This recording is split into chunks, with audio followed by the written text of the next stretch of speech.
श्री शिवाय नमस्तु भयम।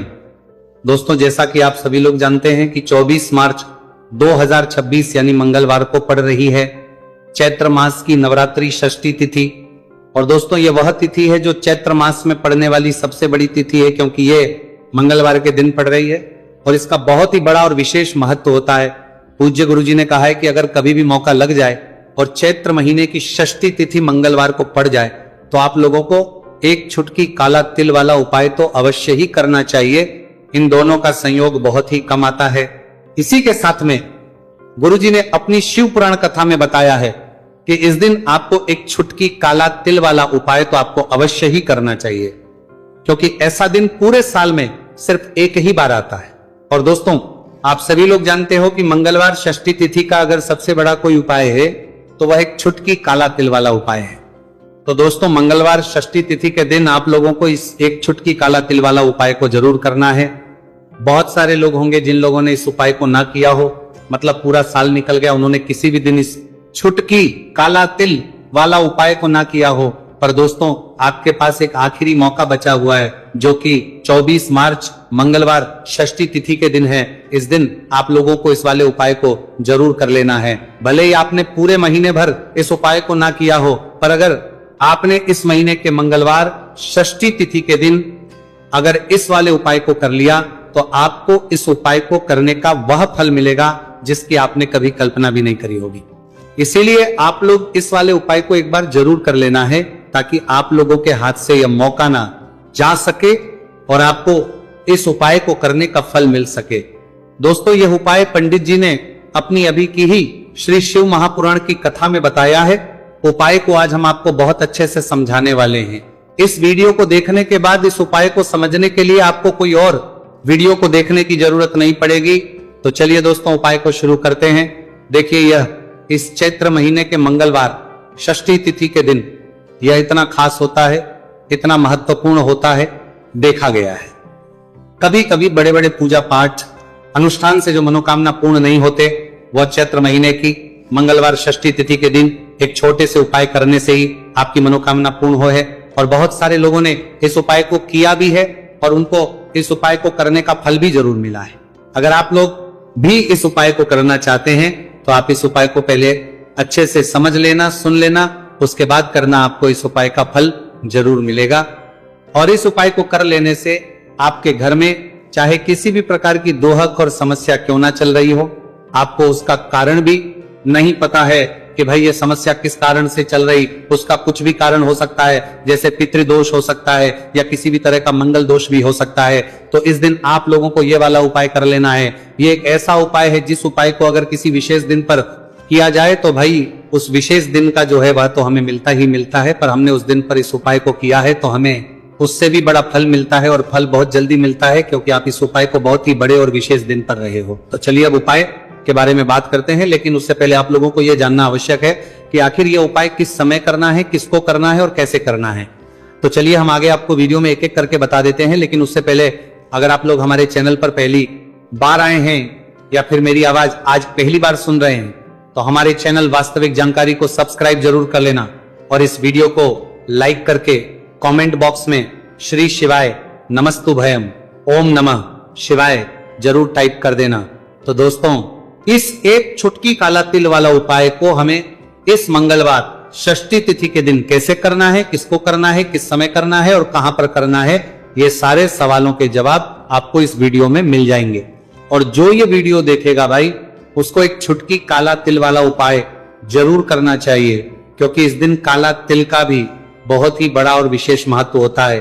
और बात आ जाए एक छुटकी काला तिल वाला उपाय की, तो ये सोने पे सुहागा वाली बात हो जाती है और ये एक बहुत ही बड़ा उपाय हो जाता है इस मंगलवार षष्ठी तिथि का।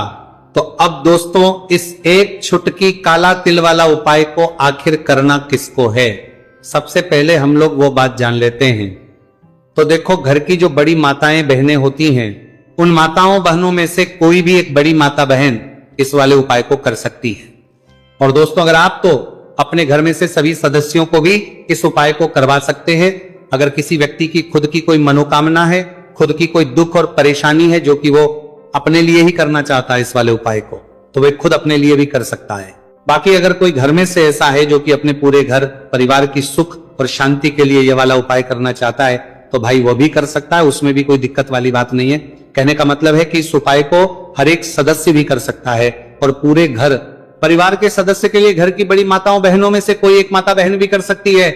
माताएं बहनें अगर घर में उपस्थित ना हो या वह यह वाला उपाय ना कर पा रही हो तो फिर घर का कोई बड़ा सदस्य भी इसे एक छुटकी काला तिल वाला उपाय को कर सकता है, चाहे फिर वह पुरुष ही क्यों ना हो, उसमें कोई भी दिक्कत वाली बात नहीं है। उसके बाद में दोस्तों जो अगला प्रश्न निकल आता है वो ये आता है इस उपाय को लेकर कि आखिर इस उपाय को हमें किस समय करना है, सुबह के समय करना है कि शाम के समय करना है।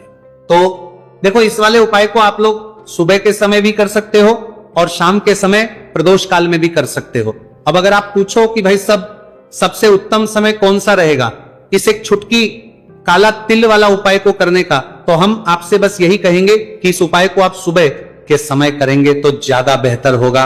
बाकी अगर प्रदोष काल शाम के समय भी करेंगे तो भी अच्छा होगा, उसमें कोई भी दिक्कत वाली बात नहीं है। तो अब दोस्तों जो अगली सबसे बड़ी और महत्वपूर्ण बात आती है वो ये आती है कि सुबह अगर हम उपाय को करेंगे तो हमें कितने बजे से लेकर कितने बजे तक के बीच में करना है और शाम के समय प्रदोष काल में करेंगे तो हमें कितने बजे से लेकर कितने बजे के बीच में करना है। तो देखो सुबह जितनी जल्दी हो सके आप उपाय को करने की कोशिश करना कि अगर किसी कारणवश लेट भी हो जाओ, थोड़ी देर भी हो जाए तो 10 या 11 बजे तक भी आप उपाय कर लेना, पर 12 बजे से ज्यादा देरी ना हो, ठीक है, इस बात का ध्यान रखना। उसके बाद में दोस्तों अगर शाम के समय प्रदोष काल की बात करें, प्रदोष काल का जो समय है होता है वो शाम के 6 बजे से शुरू हो जाता है। मतलब शाम के 6 बजे से लेकर 7 बजे के बीच का जो समय होता है यह समय प्रदोष काल का समय होता है। तो आप उपाय को 7 या 8 बजे के बीच में भी कर सकते हो। मतलब शाम के 6 बजे से रात 8 बजे के बीच में आप कभी भी इस वाले उपाय को कर सकते हो, उसमें कोई भी दिक्कत वाली बात नहीं है। देखिए यदि आपके जीवन में संकट बहुत ही अधिक चल रहे हो, समस्याएं बहुत ही अधिक चल ही हो, एक एक रूप खर्च करने आपको बस फोड़ रहा है, भूमि से जुड़ी हुई कोई भी समस्या हो या फिर आपके विवाह से जुड़ी हुई कोई भी समस्या हो या आपके व्यापार से जुड़ी हुई कोई भी समस्या हो, तो आपकी ये सारी समस्या इस मंगलवार षष्ठी तिथि के दिन समाप्त होने वाली है। तो चलिए दोस्तों जानते हैं उस विशेष उपाय के बारे में।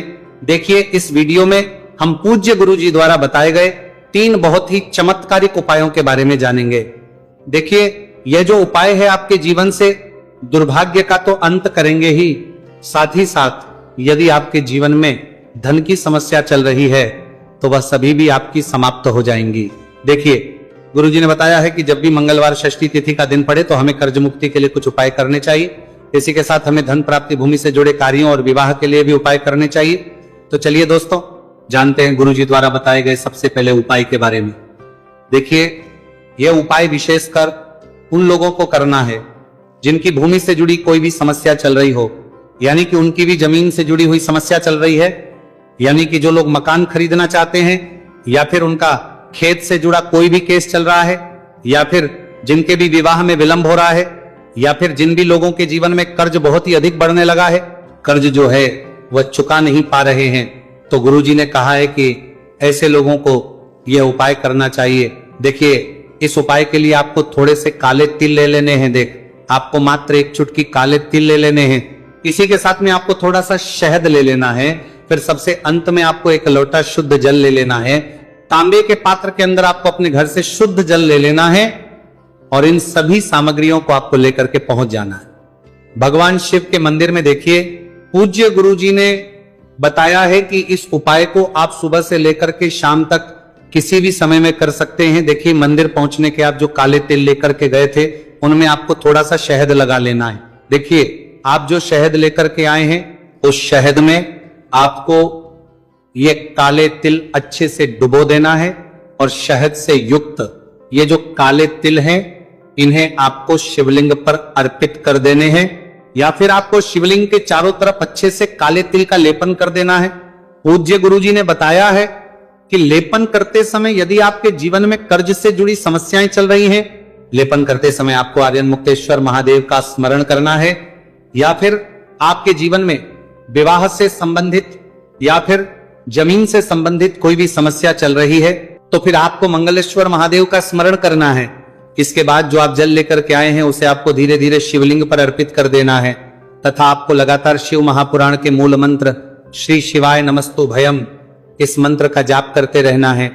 पूज्य गुरुजी ने बताया है कि सिर्फ एक मंगलवार षष्ठी तिथि यह उपाय करके देखना और आप स्वयं देखेंगे कि 2 से 3 महीने के अंदर आपके जीवन से जुड़ी हुई जो भी समस्याएं हैं बस सभी समस्या बहुत ही जल्द महादेव की कृपा से दूर होने लगेगी। तो दोस्तों, इस प्रकार से आपको यह पहला उपाय ना है। अब हम जानते हैं दूसरे विशेष उपाय के बारे में। देखिए, इस उपाय के लिए आपको एक प्यारी सी बेलपत्र ले लेनी है। इसी के साथ में 1 लोटा शुद्ध जल लेना है तांबे के पात्र के अंदर और इसी के साथ में आपको थोड़ा सा शहद ले लेना है।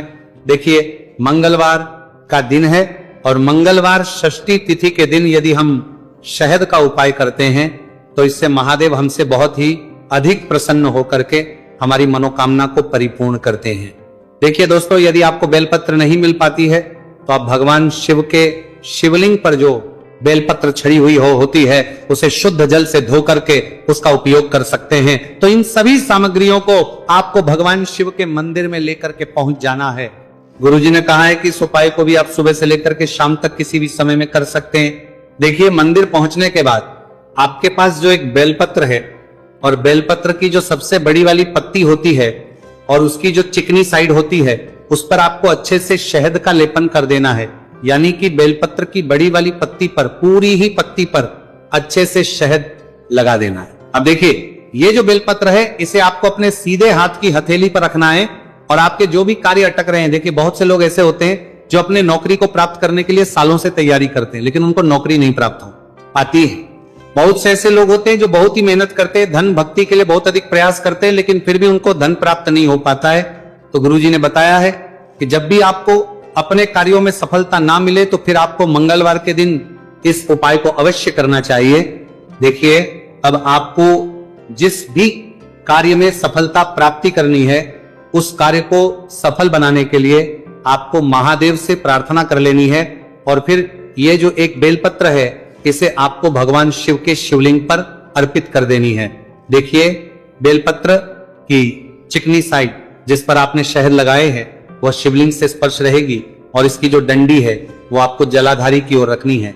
इस प्रकार से आपको यह बेलपत्र अर्पित कर देनी है। अब देखिए, आप जो 1 लोटा जल लेकर के आए हैं उसे आपको भगवान शिव के शिवलिंग पर धीरे धीरे अर्पित कर देना है। श्री शिवाय नमस्तु भयम इस मंत्र का जाप करते हुए देखिए, जैसे ही यह जल शिवलिंग से होकर के जलाधारी की ओर बह करके आएगा तो इसे आपको थोड़ा सा अपने सीधे हाथ की हथेली में झेल लेना है। इस जल को आपको अपनी दोनों आंखों पर लगा लेना है और इस जल का थोड़ा सा छिड़काव आपको अपने शरीर पर कर लेना है। पूज्य गुरुजी ने बताया है कि जब भी हम मंगलवार के दिन शहद वाली बेलपत्र शिवलिंग पर अर्पित करते हैं तो इससे हमें महादेव हर कार्य में सफलता प्राप्त करवाते हैं। यदि हमें अपनी मेहनत करने के बावजूद भी पर्याप्त मात्रा में सफलता नहीं मिल पा रही है तो गुरुजी ने कहा है कि आपको मंगलवार षष्ठी तिथि के दिन यह चमत्कारिक उपाय अवश्य ही कर लेना है। अब दोस्तों, हम जान लेते हैं गुरुजी द्वारा बताए गए तीसरे विशेष उपाय के बारे में। देखिए, इस उपाय के लिए भी आपको मात्र 1 लोटा शुद्ध जल ले लेना है तांबे के पात्र के अंदर। फिर इसी के साथ में आपको एक प्यारी सी बेलपत्र ले लेनी है। बेलपत्र आपको ध्यान रखना है कि कैसे भी कटी हुई खंडित नहीं होनी चाहिए। अब देखिए, मात्र 2 सामग्री लेकर के आपको भगवान शिव के मंदिर में पहुंच जाना है। पूज्य गुरुजी ने बताया है कि यह उपाय विशेषकर उन लोगों को करना है जिनकी कोई भी विशेष मनोकामनाएं जो कई दिनों से परिपूर्ण नहीं हो पा रही है, चाहे वह विवाह से संबंधित हो, नौकरी से संबंधित हो, व्यापार से संबंधित हो, चाहे किसी भी प्रकार की मनोकामना है जो परिपूर्ण नहीं हो पा रही, तो उसके लिए आपको यह उपाय करना है। देखिए, इस उपाय को भी आप सुबह से की शाम तक किसी भी समय में कर सकते हैं।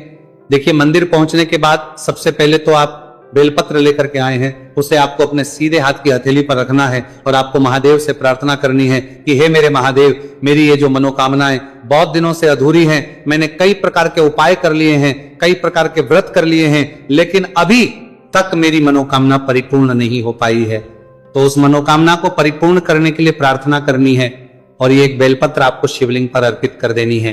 देखिए, बेलपत्र की जो चिकनी साइड है वो शिवलिंग से स्पर्श रहेगी और इसकी जो है वो आपको जलाधारी की ओर रखनी है।